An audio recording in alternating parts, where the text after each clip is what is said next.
गजानन गणपति भगवान की जय। जगदम्बे मात की जय। श्री शिव महापुराण की जय। लक्ष्मी नारायण भगवान की जय।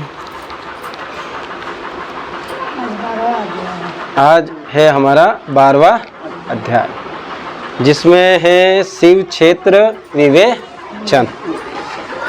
ये ठीक है। शिव जी बोले, हे बुद्धिमान ऋषियों, मुक्तिदायक शिव क्षेत्रों को सुनिए। गहन वनों और पर्वतों से युक्त इस भूमि का 50 करोड़ एक ऐसा विस्तार है कि जिस पर इस विस्तृत जगत में इसके निवासियों के कल्याणार्थ जहाँ तहाँ श्री शंभु भगवान ने कृपा कर अपने क्षेत्रों की कल्पना की है। इसके अतिरिक्त ऋषियों और देवताओं के ग्रहण और परिग्रहण से लोकार्थाक्ष स्वयं भी प्रकट हुए। अनेक ऐसे क्षेत्र हैं कि जिनमें सर्वदा स्नान, दान और जप आदि करना योग्य है, और ना करने से दुख, दरिद्र तथा गुंगेपन का विकार मनुष्य को घेर लेता है। अहो, ऐसे भारतवर्ष में प्राण विसर्जन करने वाला मनुष्य ब्रह्मलोक को प्राप्त कर पुनः मनुष्य योनि को प्राप्त करता है। क्षेत्र में पाप करना व्रज की तरह दृढ़ हो जाता है, जो धार्मिक क्षेत्र में पाप करता है। अतएव हे मुनियों, पुण्य क्षेत्र में निवास करने पर किंचित भी पाप ना करें, और ऐसे भी हो और जैसे भी हो सके मनुष्य को चाहिए वह सर्वदा पुण्य क्षेत्र में ही निवास करे। गंगा आदि नदियों के तट पर अनेकों तीर्थ है। 60 मुख वाली सरस्वती नदी बड़ी ही पुनीत है। उसके तट पर निवास करने वाला ब्रह्म पद को प्राप्त होता है। हिमालय से निकली सतमुखी गंगा नदी पतित पावन है। उसके तट पर वास करे अथवा काशी आदि अनेक पुण्य क्षेत्र हैं जिनमें जाकर बसे। सोनभद्रा के तट पर बसे, उसमें स्नान करने और महाव्रत करने से गणेश पद प्राप्त होता है। महानदी नर्मदा के तट पर बसे, जो 24 मुखों वाली और वैष्णव पद प्रदान करने वाली है। 12 मुखों वाली तमसा नदी तथा 10 मुख वाली रेव नदी और महापुण्यदायक गोदावरी नदी के तट पर बसे, जहाँ की बसने से ब्रह्म हत्या तथा गो हत्या का भी पाप नाश हो जाता है। यहाँ 21 मुख वाली गोदावरी रुद्र लोक को देने वाली, इनके अतिरिक्त 18 मुख वाली कृष्णा वेणी नदी विष्णु लोकदायक, 10 मुख वाली तुंगभद्रा ब्रह्मलोकदायक, और स्वर्णमुखी नदी जो 9 मुख वाली है और जो ब्रह्मलोक से चयुक्त हुए प्राणियों को अपने तट पर जन्म देती है। तथा सरस्वती, पंपा, जन्या, श्वेत नदी, महापुण्या कावेरी, जिनके 27 मुख है। ये सभी पुण्यदा, शुभ प्रद और स्वर्गदायक है तथा इनके तट पर ब्रह्मा और विष्णु पद के देने वाले हैं। ये सभी पुण्य क्षेत्र शिवलोकदायक और शिव संबंधी अभीष्ट फलदायक है। इन सभी नदियों और क्षेत्रों में स्नान का अपना अपना उनका एक पृथक पृथक पर्व है। इन पर्वों और मुहूर्तों में जो इन नदियों में स्नान करता है, उसे उनके महत्व के अनुसार उत्तमोत्तम फल की प्राप्ति होती है। यदि सदाचार, सद्वृत्ति और सद्भावना से बुद्धिमान पुरुष इन नदियों के तट पर निवास करता है, तो उसे अनेक प्रकार की रिद्धि सिद्धि प्राप्त होती है। क्या लिखा? सदाचार और सद्वृत्ति और सद्भावना वाला। किंतु ऐसे पुण्य क्षेत्रों में थोड़ा भी किया हुआ पाप मनुष्य के बड़े से बड़े पुण्य का नाश कर देता है, और जब उतने ही समय तक उसके लिए प्रायश्चित करे तब वह क्षय होता है। क्योंकि पुण्य ही ऐश्वर्य को देने वाला है। कायिक वाचिक पाप तो शीघ्र नष्ट भी हो जाते हैं, यानी कहना और किसी का जैसा अपन ने कर दिया, लेकिन मानसिक पाप वज्र के लेपन के समान होता है, जो कल्प कल्पांतर तक नहीं छूटता और वह केवल ध्यान से ही छूटता है। कैसे? किसी को हमने कुछ कहा तो उसने हमको भी कहा, बराबर। हमने किसी का बुरा करा, वो देख रहा, उसने हमारा करेगा, वो तो स्वाभाविक है, ये तो परस्पर है। पर मन के द्वारा उसको थोड़ी पता कि हम कितना क्या सोचें। जब ध्यान और तप से सब शरीर को सुखावे तथा किन्हीं उनसे छुटकारा प्राप्त होवे। भैया इतना ध्यान करने पड़ेगा कि शरीर को पूरा सुखाना पड़ेगा। पुण्य पाप के 3 चक्कर हैं, बीज, वृद्धि और भोग। ज्ञान द्वारा इन तीनों को घटाया बढ़ाया जा सकता है, परंतु इस प्रकार के प्रयत्न की आवश्यकता ही क्या है। ना पाप करेगा ना उसको समन करने का यत्न करना होगा। अतएव जगत में निष्पाप जीव ही उचित है और मनुष्य को सच्चा सुख तभी प्राप्त होता है। यह 12वां अध्याय पूर्ण हुआ विद्वेषण संहिता का। अब 13वां अध्याय सदाचार और विवेचन। ऋषि बोले, विद्वान सूत जी, अब आप हमें बतलाइए कि धर्म क्या है और अधर्म क्या है, क्योंकि उस समय ये इतना सत्य युग था कि लोग अधर्म करते नहीं थे, कि जिससे स्वर्ग और नरक आदि लोकों में जाना पड़ा था। यह सदाचार क्या है जिससे इन पर विजय प्राप्त किया जाए। सूत जी बोले, हे ऋषियों, ब्राह्मण, क्षत्रिय, वैश्य और शूद्र, इन चारों वर्णों को उचित है कि वे सूर्योदय से पूर्व उठकर अपने इष्ट देव का ध्यान करें, फिर अपनी उन्नति के लिए धर्म अर्थ का और अपने पर आने वाली आपत्तियों तथा अपने आय व्यय पर पूर्णतः विचार करें। पूर्व दिशा की ओर मुख करके बैठने से उत्तम फल की प्राप्ति होती है। रात्रि का अंतिम पहर उषा कहलाता, उसमें उठकर ब्राह्मण घर से दूर जाकर शौच आदि कर्मों से निवृत्त होकर दातुन करे और जल के देवताओं को नमस्कार करके स्नान करे। कंठ तक या कमर तक जल में खड़े होकर स्नान करना उत्तम है, परंतु ऐसा ना कर सके तो घुटने तक जल में मंत्र से स्नान करे और उस तीर्थ के जल से वहाँ के तथा अपने इष्ट देव को तृप्त करे। मतलब जहाँ तीर्थ वहाँ जाओ तो तर्पण भी करना चाहिए वहीं जल से। फिर धोती पहनकर गंच 5 प्रकार के कपड़े पहने, फिर गीले वस्त्र को बिना साबुन से धोए और अपने पितरों को तृप्त करें। पश्चात आचमन कर संध्योपासन करे, फिर गायत्री के जप मंत्र करे, सूर्य को अर्घ्य। प्रातः काल सूर्य अनुवाक से और संध्या में अग्नि अनुवाक से प्रोक्षण करें। संध्या समय पश्चिम की ओर मुख करके तथा प्रातः मध्य समय में उंगलियों से तीर्थ देवता को जल देवे, फिर उंगलियों के छिन से सूर्य भगवान को अस्त होता देखे। प्रदक्षिणा कर शुद्ध आचमन करे, संध्या से पहले संध्या न करे, समय से संध्या हो जाने पर ही संध्या करनी योग्य है।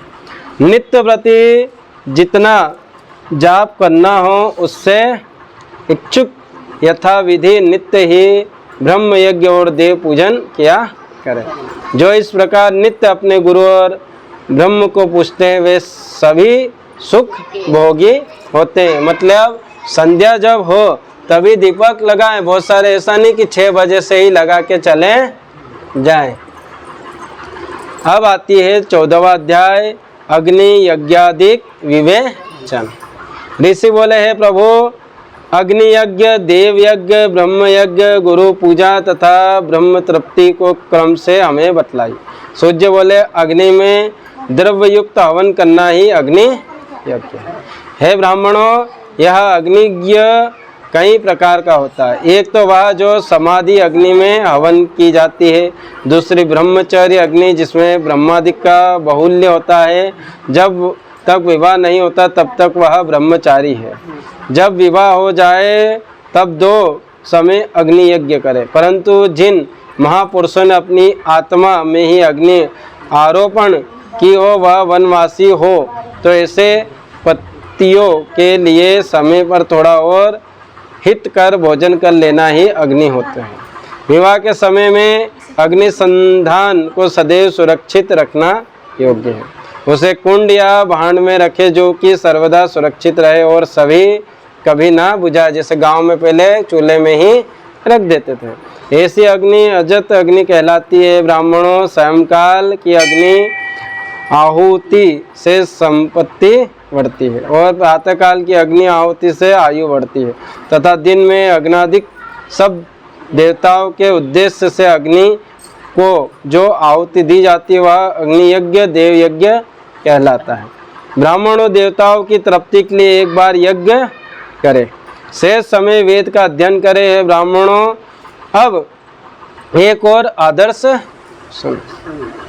आदि सृष्टि के करुणाकारक महादेव ने स्वयं सर्वलोकों के उपकारार्थ सर्व औषधियों की औषधि प्रथम अपना वर अर्थात आदित्यवार बनाया और पुनः सप्ताह के 6 दिनों को उनके गुणों के अनुसार उनकी वैसी रचना की। उन्होंने प्रत्येक दिन का उसका देवता और उसका फल नियत किया तथा जिससे आरोग्य, संपत्ति, व्याधि नाश, पुष्टि, आयु, भोग, मृत्यु, हानि ये यथा कर्म से प्राप्त हो। ये सब दिन किसने बनवाए हैं? भगवान ने, और उनके देवता भी। भाई तुम इनकी पूछा। यह विधि भी नित्य की उन वरों दिनों के देवताओं की प्रीति से उनकी पूजा का वैसा फल देने वाले भगवान शिव ही है। आप करो भले हनुमान जी की, माता जी की, फल आपको शिव जी ही देंगे। वह पूजा 5 प्रकार की कल्पित की गई है। जिस देवता को प्रसन्न करना हो उसी का मंत्र, होम, दान और जप करें। नेत्र, शिशु रोग व कुष्ठ की शांति के लिए आदित्य की पूजा, ब्राह्मणों को भोजन करावे। 3 दिन, 3 महीने, 3 वर्ष अथवा इससे भी अधिक पूजन करें। यदि प्रारब्ध प्रबल हुआ तो गण आदि रोग नष्ट हो जाए, इसमें संदेह नहीं। पापों की शांति के लिए रविवार के दिन की पूजा उत्तम है, जिसमें जप आदि से इष्ट देव को प्रसन्न किया जा सकता है। लक्ष्मी के लिए सोमवार को पूजन करे शिव जी का, और रोग शांति के लिए मंगलवार उत्तम है और इस दिन काली आदि का भजन पूजन करे। उर्द, मूंग आदि 4 शेर ब्राह्मणों को भोजन कराए। बुधवार के दिन विष्णु का दही से व अनेक प्रकार से भजन पूजन करे। सर्वदा पुत्र, मित्र, कलत्र, स्त्री की पुष्टि होवे। बृहस्पति का दिन आयुर्वर्धक है। इस दिन ब्राह्मणों को गो देवताओं को उपवित वस्त्र चढ़ाकर सिर, दूध, घी से उनकी पूजा सेवा करें। भोगों का इच्छुक शुक्रवार को जितेंद्रिय हो, षट रस भोजन युक्त देवता और ब्राह्मणों की पूजा करें। स्त्री प्राप्ति के लिए शनिवार के दिन रुद्र आदि का भजन पूजन करे और तिल का होम, तिल का दान, तिल का भोजन कराए। साथ ही उन दिनों के उन देवताओं का नित्य पूजन, स्नान, दान, जप, होम, तर्पण करें। देश काल पात्र का विचार कर जो श्रद्धा सहित इन वारों के नियम का पालन करता है उसे इस देपोपासन द्वारा सब कुछ प्राप्त होता है। ब्राह्मणों को मंत्र पूर्वक, शूद्रों को तंत्र विधि से पूजन करना योग्य है। घना भाव हो तो तब से देवताओं का उपासन करें। धनी हो तो धन से पूजन करे, परंतु जो कुछ करे श्रद्धा से करें। फिर तो उसके इस प्रकार करते रहने से समयानुसार उससे ज्ञान की प्राप्ति हो जाएगी। जो ब्राह्मण इस अध्याय को पढ़ेगा, दूसरों को सुनाएगा, उससे देव यज्ञ का फल प्राप्त हो गया। विद्यासागर संहिता का 14वां अध्याय। पुण्य वासंकर भगवान की। अब आया 15वां अध्याय, देव यज्ञ, देश काल पात्र विवेचन। ऋषि बोले, हे सर्वार्थ वितम सूर्य जी, अब आप पूजा के योग देश काल को बतलाइए। सूर्य बोले, देव यज्ञादि कर्मों में शुद्ध ग्रह बराबर फल देने वाला है। इससे 10 गुना, जैसे आप पूजा करते हो, अपन करते नहीं, तो अपन यज्ञ आदि कर्मों का शुद्ध ग्रह बराबर फल देने वाला है। उससे 10 गुना गोष्ठ गांव को बांधने की जगह है। अपन घर में करेंगे तो बराबर, पर उससे ज़्यादा गायों की। उससे 10 गुना जल का तट, यानी नदी का जो तट रहता है वहाँ। उससे 10 गुना बेल तुलसी पीपल के पास हम करते हैं जब अनुष्ठान हो। नदी, फिर उससे देवालय तीर्थ का, फिर तट नदी तीर्थ, तीर्थ नदी का तट, फिर सप्त गंगा का तट, जिसमें गंगा, गोदावरी, कावेरी, सिंधु, त्रम्प्रना, सरयू, रेवा, ये 7 नदियाँ सप्त गंगा कहलाती। इससे 10 गुना समुद्र का तट, और इससे 10 गुना पर्वत की चोटी पर जो साधु महात्मा पर पूजन करने से होता है। और सबसे अधिक फल तो वहाँ जाने जहाँ आपका मन रमे। आपका मन जहाँ रमे वहाँ आप पूजन करो तो और अधिक फल देगा। मान लो चोटी पर गए, मन लगने, और शरीर वहाँ है, तन और मन और कहीं है, जहाँ मन रमे, ये लिख दें उनमें। सतयुग में यज्ञ दान आदि से पुण्य फल की प्राप्ति होती, पहले जो आपने दिया पुण्य मिलेगा। त्रेता में तिहाई, द्वापर में आधा, कलयुग में चौथाई, और आधे से अधिक कलयुग बीतने पर इससे भी कम फल प्राप्त होगा। अभी आप कर रहे हो तो जैसे 1 रोटी के 4 भाग करो तो वो 1 भाग इतना तो आपको मिलता ही है, परंतु शुद्ध हृदय से किया हुआ कर्म या पूजन बार बार फल देता है। इससे देश गुना फल रवि संक्रांति के, इससे 10 गुना संक्रांति जो पर्वी पे आप करते हैं उससे 10 गुना, तुला और मेष की संक्रांति में, और चंद्र ग्रहण में उससे 10 गुना फल की प्राप्ति होती है। सूर्य ग्रहण में उससे 10 गुना फल की प्राप्ति होती है, क्योंकि यह उत्तम और पूर्व काल है। इस समय जब आदि करना समयोचित होने से पुण्यदायक है, और ऐसे समस्त सत्पुरुषों की संगति करने पर फल करोड़ों सूर्य के समान है। भैया सत्पुरुषों की संगति भी आप करें। तपोनिष्ठ, ज्ञानिष्ठ और योगी यति पूजा के पात्र हैं। ऐसे समय में जो इनकी पूजा करता है उसके पाप क्षय हो जाते हैं। फिर वह ब्राह्मण भी पूजा का पात्र है। भाई ब्राह्मण का भी, कि जो निर्वैसनी रहेगा पवित्र, जिसने 24 लाख गायत्री का जप किया हो वह संपूर्ण फल का भोगदाता है। वह अपने दाता को पूजा पापों से रक्षा करता है, क्योंकि गायत्री का यह महत्व है कि वह अपने गान करने वाले की पाप से रक्षा करती है। इसी से वह गायत्री कहलाती है। गायत्री के जप से शुद्ध हुआ ये ब्राह्मण शुद्ध है, वही सब प्रकार से योग्य पात्र है। नर नारी आदि जीव कोई भी हो जो भूखा हो वही अन्न दान का पात्र है। इच्छा वाले को देना ही अभिष्ट फल है। मांगने पर दिया तो आधा फल, सेवक को दिया तो चौथाई फल, और यदि ब्राह्मण दीन हो तो उसे देने से 10 वर्ष का फल प्राप्त होता है। ब्राह्मण को जाति से ब्राह्मणी है। यदि ब्राह्मण वेद पाठी गायत्री जब से युक्त है उसे दान देने से वैकुंठ की प्राप्ति होती है।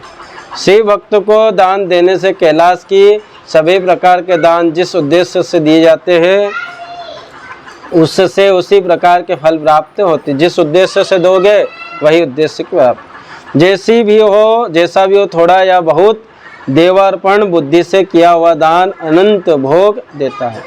मनुष्य को तप और दान ये दोनों ही सर्वदा करना चाहिए। दान तो करते हो पर थोड़ा ओम नमः शिवाय का जाप या गायत्री करना। देवताओं की तृप्ति के लिए सभी भोग देना चाहिए। ऐसा करने से उत्तम जन्म मिलता है। सभी भोग मिलते हैं। ईश्वरार्पण बुद्धि से दान करने तो मोक्ष मिलता है। इस अध्याय पढ़ने सुनने से धर्म बुद्धि उत्पन्न होती है, ज्ञान की सिद्धि होती है। शिव महापुराण संहिता 15वां अध्याय पूर्ण हुआ। अब ये अपन करेंगे कल, बड़ा है और समय ज़्यादा लगेगा। अभी 7 है 10 होगी चलेगा। 10 मिनट तो लगे। तो अब है पार्थिव पूजन, उसका फल। ऋषि बोले सूर्य जी अब हमें पार्थिव पूजन की विधि बतलाए जिससे सभी अभिष्ट फल प्राप्त होते हैं। सूर्य जी बोले आपका प्रश्न बड़ा उत्तम है, आप सुनिए मैं कहता हूँ। हे महर्षियों, मिट्टी से बनाई हुई प्रतिमा का पूजन करने से मनुष्य हो या स्त्री सभी मनोरथ पूर्ण होते हैं। इसके लिए नदी, तालाब, कुआं या जल के भीतर की मिट्टी लाकर सुगंधित द्रव्य के चूर्ण से उसका शोधन करे, सुगंधित द्रव्य उसमें मिलाए, सेंट अच्छे से मंडप में बिठा दूध डालकर अपने हाथों से सुंदर प्रतिमा बनाए। गाय का दूध भी उसमें मिलाए मिट्टी में। फिर पद्मासन में स्थित होकर पार्थिव प्रतिमा का आदर से पूजन करे। गणेश, सूर्य, विष्णु, पार्वती, शिव की मूर्ति और शिव जी के शिवलिंग को ब्राह्मण को सदैव पूजन करें।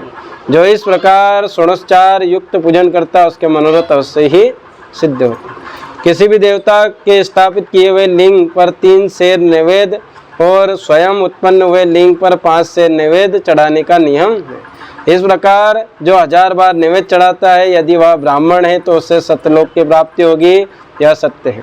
12 अंगुल चौड़ा और 25 अंगुल लंबा लिंग प्रमाण है, अथवा 15 अंगुल ऊंचा लोहे या लकड़ी से बनाए पात्र का भी नाम शिव है। ऐसे लिंगों की पूजा महापूजा कहलाती है और इसके अभिषेक से आत्मशुद्धि, गंध चढ़ाने से पुण्य प्राप्ति होती है। नैवेद्य चढ़ाने से जो आपने कहा कि भाई तो गंध आप चढ़ाते हैं पुण्य, नैवेद्य चढ़ाने से आयु और तृप्ति होती है, धूप देने से धन की प्राप्ति होती है, दीप से ज्ञान, तांबूलम से भोग मिलता है। अतएव स्नान आदि से 6 पूजन से अंग यत्न पूर्वक साधन करें। नमस्कार और जप से दोनों अभिष्ट फलदायक है। नमस्कार और जप भी इनको पूजा के अंत में अवश्य करें। भाई पूजा करें तो नमस्कार प्रणाम जप बाद में करें, क्योंकि इससे भोग और मोक्ष दोनों ही प्राप्त होते। मानसिक पूजा में भी इसको अवश्य ही व्यवहार में लाए। भाई कुछ नहीं करे तो मन के द्वारा भी ऐसे पूजा करें। जो जिस देव की पूजा करता है वह उस देव के लोक को प्राप्त होता है, साथ ही उसे उसके बीच के लोकों में भी यथेष्ट भोग मिलते हैं। हे महर्षियों, आप श्रद्धा से सुनिए, मैं विशेष रीति से वर्णन करता हूँ। इस भूलोक में गणेश जी स्वयं प्रकार से पूजित है कि जिससे अभिष्ट सिद्ध होता है। जैसे शिव जी ने नियत किया उनके अनुसार तिथिवार, नक्षत्र आदि का समुचित विचार कर जो सविधि इनकी पूजन करता है उसके कौन से मनोरथ पूर्ण नहीं होते। गणेश पूजन से सभी पाप दूर हो जाते हैं और वह अपने सभी अभिष्टों को पूर्ण करते हुए मोक्ष तक पहुंच जाता है। इसी प्रकार विष्णु जी तथा और भी देवताओं की जो जिस पूजा करना चाहता है वह उन देवताओं के वार, तिथि, नक्षत्र विचार कर षोडशोपचार पूजन भजन करें, उसका अभिष्ट की प्राप्ति होती है। शिव जी का पूजन तो सब मनोरथों को देने वाला है। जो अद्रा नक्षत्र और ब्रह्म महा अद्रा में माघ कृष्ण चतुर्दशी को शिव जी का पूजन करता है उसकी आयु बढ़ती है, मृत्यु हरण होती है और सर्व सिद्धि की प्राप्ति होती है। ऐसे ही और भी नक्षत्र, महीनों और वारों में शिव जी के पूजन का अद्भुत महत्व है। शिव जी का भजन भोग मोक्ष देने वाला है। वारों के हिसाब से कार्तिक मास में देवताओं को यजन विशेष फलदायक है। विद्वानों को उचित है कि वह इस महीने में सब देवताओं का यज्ञ करे, यम नियम से दान करे, तप होम और जप करे, क्योंकि कार्तिक में देवताओं का यजन सर्व भोगप्रद और सर्व व्याधि हरता है। कार्तिक मास में रविवार के दिन जो सूर्य की पूजा करता है उसे तेल तथा कपास का दान करता है, उसको यदि कुष्ठ रोग है तो वह दूर हो जाता है। इस प्रकार शिव जी की पूजा से अनेक विधान है। जो अपने मन को या जीवन को शिव जी को अर्पण कर देता है उसे शिव जी सयुज मुक्ति प्रदान करते। योनि और लिंग इन दोनों स्वरूपों के शिव जी के स्वरूप में समाविष्ट होने के कारण शिव जी जगत के जन्म निरूपक है और इस नाते से जन्म की निवृत्ति के लिए शिव जी की जन्म पूजा का अलग विधान भी है। जैसे अखिल जगत बिंदु नादात्मक है जिसमें बिंदु शक्ति और नाद नाम शिव का है। बिंदु का आधार नाद और जगत का आधार बिंदु है। अतः ये दोनों ही जगत के आधार हुए, बिंदु देवी और नाद शिव है। इससे यही दोनों शिव लिंग इस नाम से कहे गए। अतः जन्म की निवृत्ति लिए शिव लिंग की पूजा, देवी रूप में बिंदु का, शिव रूप नाद। माता पिता की पूजा से निश्चित ही परमानंद प्राप्त होता है। जिसे परमानंद की इच्छा हुआ शिवलिंग की पूजा करे। जैसे जो पुत्र माता पिता की सेवा करता है उस पर माता पिता कृपालु रहते, वैसे ही शिवलिंग माता पिता के इस मुख्य रूप को जानकर उनकी पूजन करें। हे मुनि पुंगवो, जैसे भर्गा अर्थात पुरुष और प्रकृति से ही दो जन्म के मुख्य है, वैसे ही शिवलिंग भी मनुष्य के प्रकृति में मेल है, जन्म कहलाता है। प्रकृति और व्यापक एक दूसरा जन्म कहलाता है। अतएव जंतु पुरुष से ही जन्म मृत्यु बारंबार प्राप्त करता है। माया से जन्म, जन्म से जीर्ण और इसी से जीव नाम पड़ा। जन्म होते वह फांसी से बंध जाता है और इससे इस जीव शुद्ध का यह अर्थ हुआ। अतएव जन्म की फांसी से छूटने के लिए जन्म लिंग को अच्छी तरह पूजे। ब्रह्म से भग प्रकृति का नाम पड़ा और यह प्राकृत शब्द माया आदि से प्रकृति तथा इंद्रिय और भोजन से भग का भोग ऐसा शब्द हुआ। अतः मुख्य भाग को प्रकृति और भगवान शिव जी को भगवान कहे। इस प्रकार ये भगवान के भोग दाता है और कोई भोग देने वाला नहीं। भाग के स्वामी भगवान ही भर्ग है और भग के सहित लिंग सहित भग ही यही नित्य भोग है। इसलिए भग और महादेव का पूजन करे। शिव भक्ति से मिलाप का नाम लिंग है। शिव जी अपने लिंग पूजन करने से प्रसन्न होते हैं। जो इस लिंग का सादर पूजन करता है वह जन्मादि से निवृत्त हो जाए। आदित्यवार के दिन पंचगव्य यानी क्या है? गोबर, गोमूत्र, गोदूध, घृत और मधु, यही पंचगव्य है। फिर सुगंधित द्रव्य से अलग अलग स्नान, सबसे जैसे दूध से दही से अपन कराते हैं। शहद, ईख का रस और गोदुग्ध से अन्न नैवेद्य बनाकर प्रणव पूर्वक चढ़ाए। इस प्रकार आदित्यवार के दिन प्रणव पूर्वक महालिंग की पूजन करे। उसके पूर्व जन्म नहीं होता और रुद्राक्ष धारण से चौथाई, विभूति धारण करने से आधा और नाम जप मंत्र से मौन और पूजन से भक्ति पूर्वक प्राप्त होता है। भैया रुद्राक्ष भी पहनो, नाम भी जप और विभूति भी धारण करो। शिवलिंग और उनके भक्तों को पूजने से मनुष्य को मुक्ति प्राप्ति होती है। शिवलिंग को और उनके भक्तों को पूजने, इस अध्याय को पढ़ने और सुनने से शिव जी की दृढ़ भक्ति प्राप्त होती है। बोलिए शंकर भगवान की जय।